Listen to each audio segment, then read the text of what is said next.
De Chroniques, chapitre 5. Ainsi fut achevé tout l'ouvrage que Salomon fit pour la maison de l'Éternel. Puis il apporta l'argent, l'or et tous les ustensiles que David, son père, avait consacrés, et il les mit dans les trésors de la maison de Dieu. Dédicace du temple. Alors Salomon assembla à Jérusalem les anciens d'Israël et tous les chefs des tribus, les chefs de famille des enfants d'Israël, pour transporter de la cité de David, qui est Sion, l'arche de l'alliance de l'Éternel.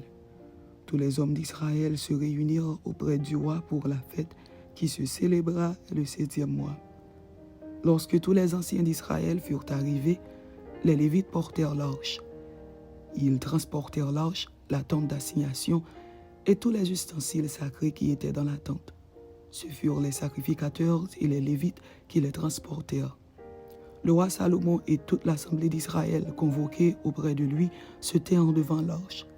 Ils sacrifièrent des brebis et des bœufs qui ne purent être ni comptés ni nombrés à cause de leur multitude.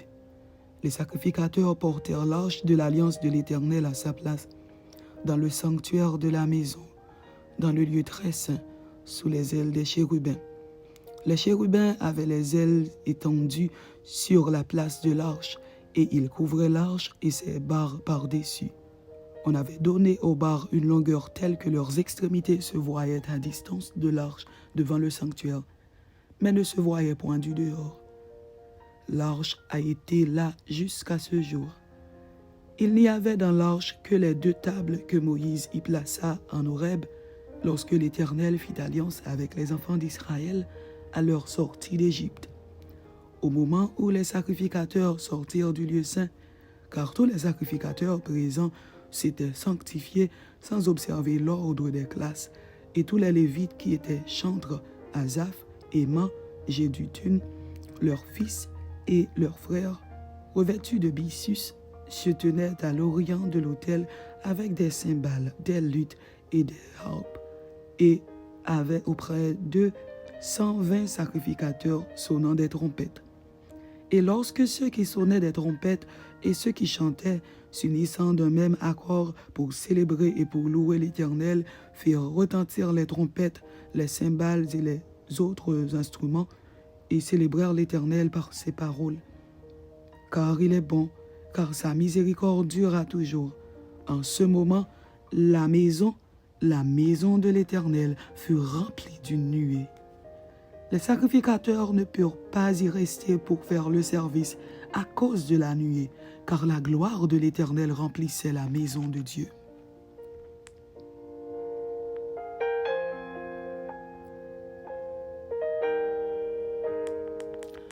De Chroniques, chapitre 6. Alors Salomon dit, « L'Éternel veut habiter dans l'obscurité, et moi, j'ai bâti une maison qui sera ta demeure, un lieu où tu résideras éternellement. » Le roi tourna son visage et bénit toute l'assemblée d'Israël, et toute l'assemblée d'Israël était debout. Et il dit, « Béni soit l'Éternel, le Dieu d'Israël, qui a parlé de sa bouche à David, mon père, et qui accomplit par sa puissance ce qu'il avait déclaré en disant, « Depuis le jour où j'ai fait sortir mon peuple du pays d'Égypte, je n'ai point choisi de ville parmi toutes les tribus d'Israël pour qu'il y fût bâti une maison où résida mon nom. Et je n'ai point choisi d'homme pour qu'il fût chef de mon peuple d'Israël. Mais j'ai choisi Jérusalem pour que mon nom y résidât. Et j'ai choisi David pour qu'il régnât sur mon peuple d'Israël. David, mon père, avait l'intention de bâtir une maison au nom de l'Éternel, le Dieu d'Israël. Et l'Éternel dit à David, mon père, « Puisque tu as eu l'intention de bâtir une maison à mon nom, tu as bien fait d'avoir eu cette intention. Seulement, ce ne sera pas toi qui bâtiras la maison, mais ce sera ton fils, sorti de tes entrailles, qui bâtira la maison à mon nom. » L'Éternel a accompli la parole qu'il avait prononcée. Je me suis élevé à la place de David, mon père, et je me suis assis sur le trône d'Israël, comme l'avait annoncé l'Éternel, et j'ai bâti la maison au nom de l'Éternel, le Dieu d'Israël. J'y ai placé l'arche où est l'alliance de l'Éternel, l'alliance qu'il a faite avec les enfants d'Israël. Prière de Salomon. Salomon se plaça devant l'autel de l'Éternel en face de toute l'assemblée d'Israël, et il étendit ses mains, car Salomon avait fait une tribune d'airain et l'avait mise au milieu du parvis. Elle était longue de 5 coudées, large de 5 coudées et haute de 3 coudées. Il s'y plaça, se mit à genoux en face de toute l'assemblée d'Israël et étendit ses mains vers le ciel. Et il dit, « Ô Éternel, Dieu d'Israël, il n'y a point de Dieu semblable à toi dans les cieux et sur la terre. Tu gardes l'alliance et la miséricorde envers tes serviteurs qui marchent en ta présence de tout leur cœur. Ainsi tu as tenu parole à ton serviteur David, mon père, et ce que tu as déclaré de ta bouche, tu l'as accompli en ce jour par ta puissance. Maintenant, Éternel, Dieu d'Israël, observe la promesse que tu as faite à David, mon père, en disant, « Tu ne manqueras jamais devant moi un successeur assis sur le trône d'Israël, pourvu que tes fils prennent garde à leur voie et qu'ils marchent dans ma loi comme tu as marché en ma présence. » Qu'elle s'accomplisse donc, Éternel, Dieu d'Israël, la promesse que tu as faite à ton serviteur David. Mais quoi, Dieu habiterait-il véritablement avec l'homme sur la terre? Voici, les cieux et les cieux des cieux ne peuvent te contenir. Combien moins cette maison que j'ai bâtie? Toutefois, Éternel mon Dieu, sois attentif à la prière de ton serviteur et à sa supplication. Écoute le cri et la prière que t'adresse ton serviteur. Que tes yeux soient jour et nuit ouverts sur cette maison, sur le lieu dont tu as dit que là serait ton nom. Écoute la prière que ton serviteur fait en ce lieu. Daigne exaucer les supplications de ton serviteur et de ton peuple d'Israël lorsqu'ils prieront en ce lieu. Exauce du lieu de ta demeure des cieux, exauce et pardonne. Si quelqu'un pêche contre son prochain et qu'on lui impose un serment pour le faire jurer, et s'il vient jurer devant ton autel dans cette maison, écoute-le des cieux, agis et juge tes serviteurs, condamne le coupable et fais retomber sa conduite sur sa tête. Rends justice à l'innocent et traite-le selon son innocence. Quand ton peuple d'Israël sera battu par l'ennemi pour avoir péché contre toi, s'ils reviennent à toi et rendent gloire à ton nom, s'ils t'adressent des prières et des supplications dans cette maison, exauce-les des cieux, pardonne le péché de ton peuple d'Israël et ramène-les dans le pays que tu as donné à eux et à leurs pères.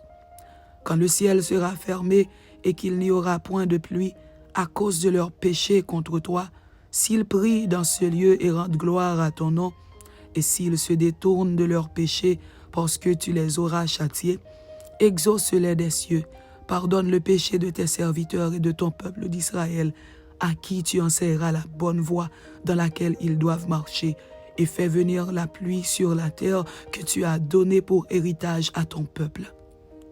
Quand la famine, la peste, la rouille et la nielle, les sauterelles d'une espèce ou d'une autre, seront dans le pays, quand l'ennemi assiégera ton peuple dans son pays, dans ses portes, quand il y aura des fléaux ou des maladies quelconques, si un homme, si tout ton peuple d'Israël fait entendre des prières et des supplications, et que chacun reconnaisse sa plaie et sa douleur et étende les mains vers cette maison, exauce-le des cieux, du lieu de ta demeure, et pardonne.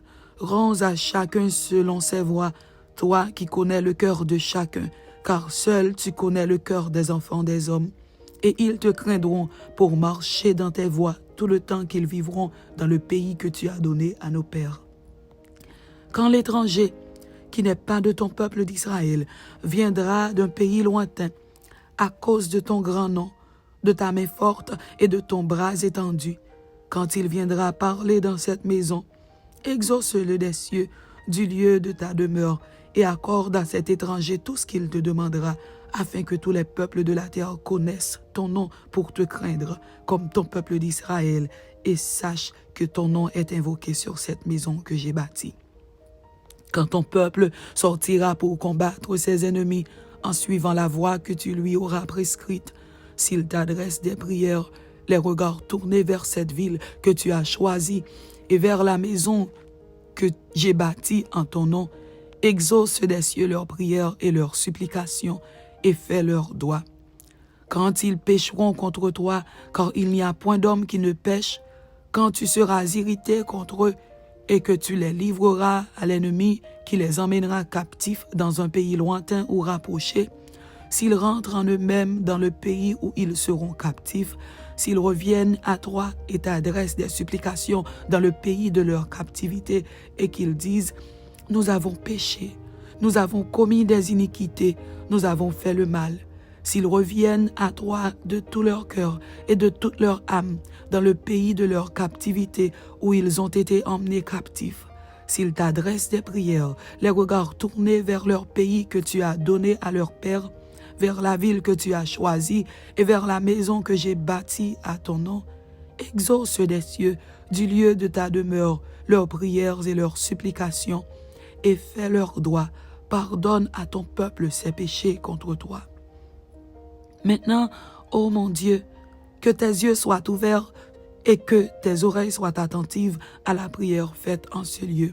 Maintenant, Éternel Dieu, lève-toi, viens à ton lieu de repos, toi et l'arche de ta majesté. Que tes sacrificateurs, Éternel Dieu, soient revêtus de salut et que tes bien-aimés jouissent du bonheur.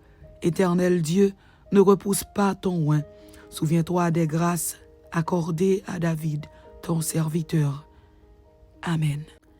C'était 2 Chroniques, chapitre 5 et 2 Chroniques, chapitre 6. Que Dieu vous bénisse. Amen.